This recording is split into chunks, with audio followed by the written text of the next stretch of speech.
Hello po. Hello po sa inyong lahat. Isang magandang umaga po sa inyong lahat. Ngayon po ay 3 ng Nobyembre 2025 anyo.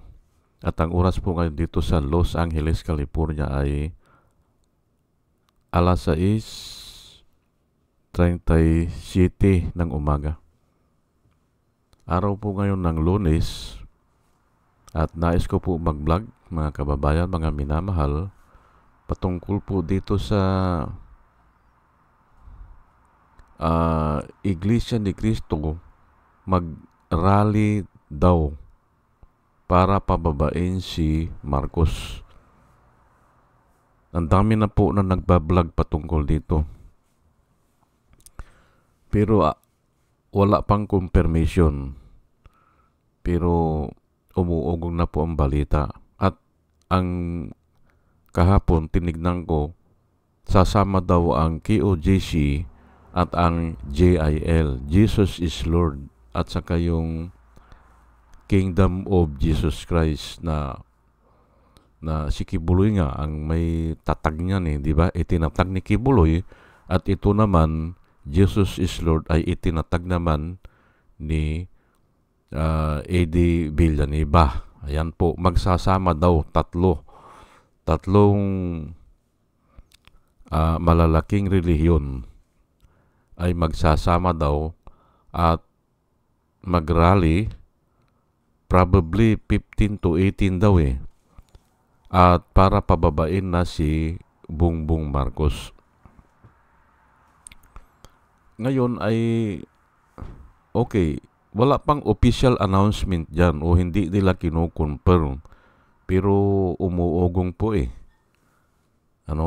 Ngayon ay ang masasabi ko lang dyan po ay mag-failure yan. Walang mangyayari dyan. Wala, kahit na mag-rally na sila ng mag-rally dyan, wala din mangyayari dyan. Opo. O walang magiging resulta. Opo. Nagsasayang lang sila ng panahon.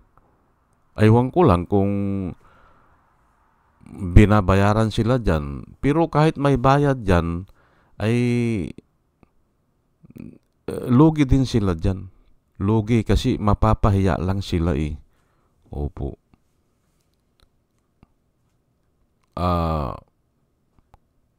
Ngayon, yung rason ko muna sa yung ano ba ang reason ko bakit failure o magiging failure yan. Opo.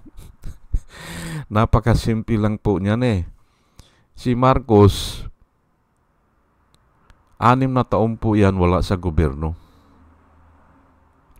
Si Bongbong Marcos, wala siyang hinawakan na posisyon sa gobyerno.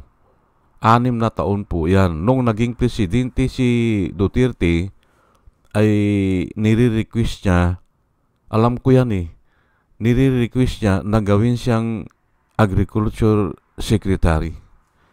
Nire-request niya yan, Secretary of Agriculture, pero hindi siya pinaboran. Kaya wala siyang posisyon yan sa 6 na taon. Pagkatapos kasi nung 1-year ban, ay pwede na siyang ipasok sa government position. Pero hindi nga pinaboran Hindi siya pinaboran ni Duterte. So, wala siyang kanyan. Wala siyang korupsyon for the last 6 years. Ngayon, ito si Ping Lacson at saka ito si Tito Soto.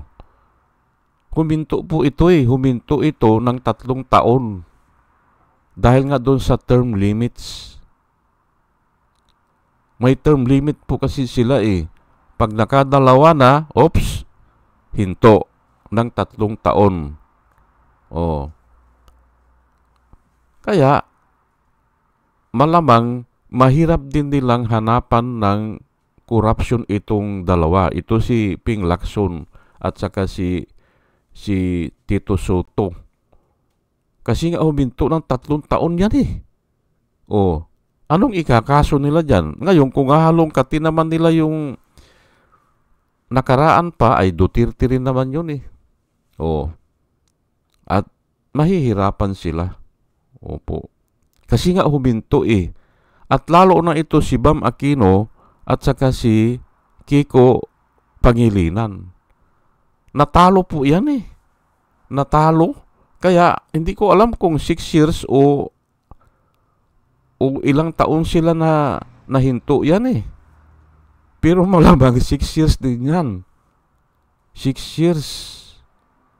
Oh. Kaya itong mga lumalaban ngayon sa korupsyon, mahihirapan silang kasuhan. Mahihirapan po at hindi maniniwala ang tao na yung wala sa posisyon, yung huminto sa pagsiservisyo ng gobyerno ay magkakaroon ng korupsyon. Kasi wala nga silang pagkakataon eh. Ayan po, hindi ba? Common sense lang po na mahihirapan silang pabagsakin si Marcos. Mahihirapan sila kasi nga ay wala nga sa posisyon eh, hindi ba? Wala eh. Ang nagkakaroon lang po ng pagkakataon para makasama dyan sa korupsyon o ma-involve sa korupsyon, yung mga nakaupo, katulad po ni Joel Villanueva, hindi ba? Oh. Yan, hindi ba? Katulad ni Cayetano, hindi ba? Walang hinto eh. Kahit na huminto na si Cayetano noon, alam ko huminto yan eh. Pero inappoint naman ng Foreign Affairs Minister, hindi ba? Oh. Ayun, adi nasa gobyerno pa rin siya. Oh, kaya ganyan na lamang. Gayon na lamang ang pagtatanggol nila sa pangalang Duterte, hindi ba? Kung ipagtanggol nila ang Duterte, gayon na lamang, hindi ba? O, pati nga ito si Jinggoy, hindi ba? O, kasi nung napansin ko, nung nanungkulan na si Duterte as president, hindi ba? Doon na nakalaya ito si Kwan eh. O parang naiba na ang kaso, hindi ba? O, ayun na nga, ay siyempre, utang na loob siguro yan nila Jinggoy. Kaya ganun na lamang ang pagtatanggol nila kay Sara, hindi ba? O, ayaw nila ma-impeach si Sara. Yun, bayad nila yan. O, bayad nila dun sa pagkautang nila. Ay pero nakikita po ng mga tao yan. Kaya hindi po papaboran yan ng mga tao. Hindi yung sasabihin nila na magrarally na ang Iglesia ni Cristo para patalsikin si Marcos. Hindi po kakagatin ng mga tao yan. At in doubt ako, pati itong mga Iglesia ni Cristo, maaring pupunta lang sila dyan. O magpakita, magpacheck ng attendance o just for asyo. Pero hindi mananawagan yan ng magkuhan, yung sisigaw-sigaw o hindi. Magpapakita lang yan. O, tapos titignan nila ang oras. Kung oras ng umuwi, uuwi na sila yan. Wala yung mga debate, hindi ba? Walang debate dyan. O, wala. Ay siguro, ay baka kung nakuha na nila yung pira, na pagpagawa siguro ng mga kapilya, o ipapagawa yung mga kapilya nila, ay siyempre, ay gusto nila yan bayad sila, babayad po eh. Si Duterte dyan eh. Aywan ko lang kung magkano, pero malamang babayaran sila dyan. Kaya magpipilyor yan. Kasi wala sa wala sa puso nila eh. May bayad eh. Hindi ba? O ayan po ang mga reason ko bakit magpipilyor yan. Whereas, yung mga tao talaga na lumalaban sa korupsyon, na ayaw na yung korupsyon, mayroon silang burning desire doon sa kanilang puso na kahit hindi mo sila bayaran, pupunta sila talaga. Hindi ba? Pupunta sila at ipaglalaban nila na itigilan na yung korupsyon. Oh. At nakasulat po yan sa Biblia. Nakasulat po yan na yung mga tao na yun nga, yung may mabubuting kalooban o na born again o sabihin natin na tama yung pinaglalaban nila, ang nakasulat po sa Biblia ay para daw mayroong tubig flowing from their heart. Ayan po rivers of flowing water na hindi mauubusan. Ay simpre ay ayaw nga nila ng korupsyon eh. Yun lang ang isisigaw nila. Ayaw namin ang korupsyon. Hindi mauubusan yun eh. Whereas yung binayad o yung bayaran, kung tawagin natin sila ay bayaran, ay pag medyo kwan na yan, hapon na, aalis na. Hindi ba? Hindi ba? Medyo tinitingnan ang oras niyan eh. Pag oras na para uuwi, pag medyo madilim-dilim na, sasakay na ng jeep yan. Hindi ba? Uuwi na yan. Ganun lang po yan eh. Binayaran lang sila doon sa just for a show, hindi ba? Para mag-appear lang sila. Pero yung magsasasalita sila, makikipag-debate sila, hindi po yan. Kaya failure yan. Okay, punta ngayon tayo dito sa ano ang reason ko, bakit failure yan sa sa Biblia. Ay ito, itataas ko lang po ng bahagya para mga kababayan, mga minamahal. Ayan po ito kasi, itong ganyan, yung pagpapakita ng ganyan, o paghihikayat ng mga tao, kailangan makita nila na totoo yung nilalaban mo para mahikayat sila. Kailangan alam nila na malinis ka rin. Malinis. O yung mga ginagawa mo ay tama. Yan po ang nakasulat sa Biblia eh. Pinangunahan ko na lang po para maintindihan natin pag binasa ko. Opo. Kailangan you lead by examples.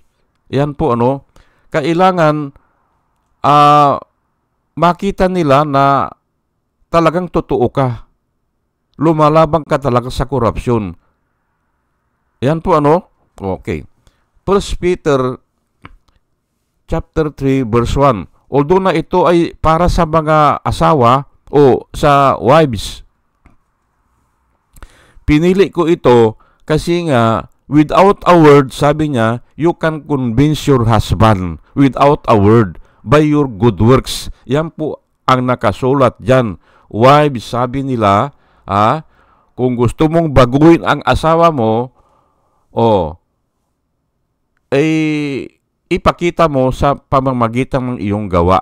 Ayan po basahin ko na lang po Wives, likewise, be submissive to your own husbands, that even if some do not obey the word, they without a word may be won by the conduct of their wives. Ayan po. Sa pamamagitan ng conduct nung babae, ay susunod yung lalaki kasi nakikita niya tama yung ginagawa nung asawa niyang babae. Ayan po. Okay. Pero nakakita pa ako ng hindi lang yung wives pero general na ito sa tao. Sa Titus 2 verse 7 hanggang 8. In all things, sabi po dito, ganito rin po ito by your good conduct, makukumbinsi mo yung mga tao by showing your good conduct. Ay ang pinagagawa ni Martires ay iba hindi ba? Paano makukumbinsi ang tao diyan, hindi ba? Natauhan ni Duterte naman, hindi ba? Inilihim, hindi ba? Inilihim nila yung pag-dismiss ng kaso kay Joel, hindi ba? At sinasabi niya ngayon, ayaw niyang sirain ang pangalan ni Joel. Anong klase yan, hindi ba? Hindi yan ang trabaho mo. Ang trabaho mo, ipagtanggol ang taong bayan. Kung saan nanggaling po yung ombudsman, galing po yan sa Sweden o sa Swiss o sa Switzerland, Netherlands, dyan po galing yan 100 years ago. Mayroon na silang ganyan, ombudsman. Yang tawag nila dyan, representative of the people. Ang tawag nila dyan, champion of the people or defender of the people. Ang tawag po sa ombudsman. Kasi nga, nilalabanan ang korupsyon o yung mahihirap ay kwan nila, pinagtatanggol nila. Kaya champion of the people ay pagdating dito kay Ombudsman Martires, hindi ba? Inilihim, hindi ba? Inilihim yung pag-dismiss kay. Paano maniniwala ang mga tao dyan, hindi ba? Wala kayong good conduct, hindi ba? O, di ba? O, sige. In all things, sabi dito, show yourself to be pattern of good works. Set by example nga eh. In doctrine, showing integrity, reverence, at saka yung incorruptibility. Hindi corrupt. Hindi ba? Sound speech that cannot be condemned, that one who is an opponent may be ashamed, having nothing evil to say of you. Ayan po, hindi ba? Ang linaw, hindi ba? O basahin ko pa ulit para maintindihan natin. Pero hindi ko na ipapaliwanag. Kulang ng oras ko.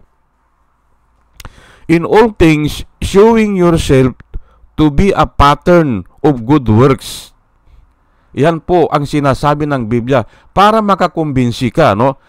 In all doctrines, o yung mga doktrina na gusto mong ituro, hindi ba? O yung mga aral na gusto mong sabihin sa kanila, showing integrity, reverence, incorruptibility. O, kailangan hindi ka corrupt, hindi ba? Sound speech, o yung mabuting pananalita that cannot be condemned. O, hindi nagmumura, hindi ba? Nagpapaliwanag lang. Kaya nga ako, iniiwasan ko magmura eh. Hindi nagmumura, maganda yung pananalita na nagpapaliwanag lang, na may tiyaga, hindi ba? O, that one who is opponent, para yung kalaban mo, yung ayaw maniwala, may be ashamed, having nothing evil to say of you. Ayan po. Set by example nga eh. Ang leader, good leader is a good example. Ayan po ano. Ngayon ay, okay, self-explanatory na yan. Ito ngayon ang mabigat dito. Yung sinabi ni Jesus Christ. At ito ang nakikita ko na pangwakas na bakit hindi po nagiging successful ang paglaban sa korupsyon. Ito po ang talagang totoo dyan. John 15 verse 4. Abide in me, and I in you, as the branch cannot bear fruit of itself unless it abides in the vine, neither can you unless you abide in me. Yan po ang sabi ni Jesus Christ. Natotoo po yan. Kung lumalaban ka man sa korupsyon ngayon, pero hindi mo o wala sa puso mo si Jesus Christ, o lumalaban ka lang dahil galit ka, o lumalaban ka lang para ipakita sa mga tao na hindi mo isinasalang-alang yung turo ni Kristo, o hindi ka sumusunod talaga sa palatuntunan ni Kristo, wala po yan. O, ilan na yan na narinig ko noon lumalaban sila sa korupsyon hindi ba? Yan si Peter Cayetano. Nilabanan niya si Gloria Macapagal Arroyo, hindi ba? Bilib na bilib ako dyan Pero anong nangyari sa kanya? Ayan nga po. Ulitin ko lang po ang sinabi ni Jesus Christ, kung wala ka sa akin, walang mangyayari sa iyo. Para kang isang yung branch, sabi niya. The branch cannot bear fruit of its own, sabi niya. Kailangan nakakonekta kayo doon sa puno o doon sa vine. Yung malaking sanga, hindi ba? Oh, ganun po yan. Hindi magbubunga eh. Si Alan Peter Cayetano nga noon, hindi ba? Oh, nilabanan din niya si Kwan noon eh. Si Jojo Marbinay, hindi ba? Tatlo sila yan eh. Coco Pimentel, Trillanes, at saka si Alan Peter Cayetano. Binulgar nila ang korupsyon ni Jojo Marbinay. Ay, pero maliliit lang po yun eh. Makati lang yun eh, hindi ba? At garahe lang ata yun, at saka ospital eh. Oh, maliit lang yun. Pero bandang huli, nawala na siya.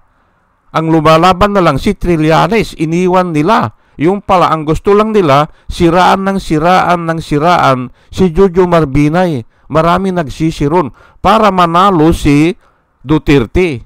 Napansin ko rin bandang huli yun eh. Bakit kako hindi na umaatin ito si Peter Cayetano?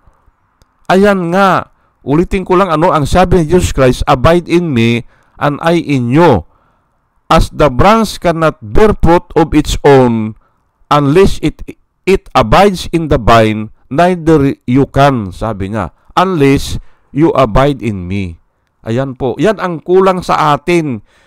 Kailangan may Kristo o naandun si Kristo kung lalabang ka dyan sa korupsyon. Kasi nga, ay baka pur asyo lang yan, hindi ba? O kaya ako, maingat din ako dito eh. Pero ito po, nakikita ko ito si Bongbong Marcos. Hindi po ako nahihiya ha. Kasi pinag-aralan ko at minimeditate ko rin yan eh. Ito si Bongbong Marcos, ginagamit po ngayon ito ng Diyos para labanan yan.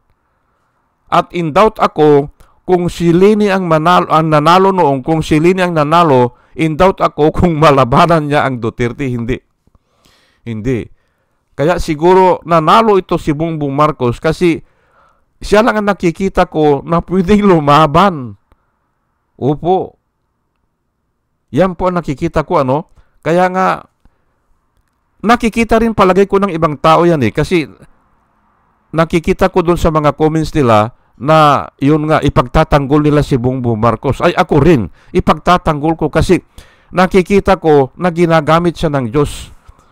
Aywan ko lang kung tuloy-tuloy yan.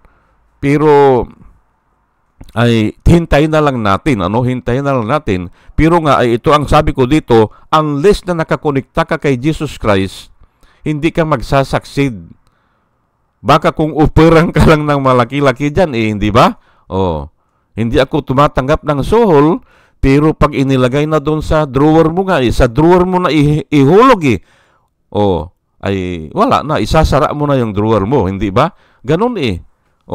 O sige po, hanggang dito na lang po at dalayan ko po sa Panginoon mga kababayan, mga minamahal, bago po ako mag-umpisa ay nananalangin ako sa Panginoon na yung nakikinig po sa akin ay makakuha ng wisdom na nanggagaling sa Kanya. At muli mga kababayan, mga minamahal, isang magandang umaga po sa inyong lahat at salamat po sa inyong pakikinig. Salamat po ng marami. Salamat po.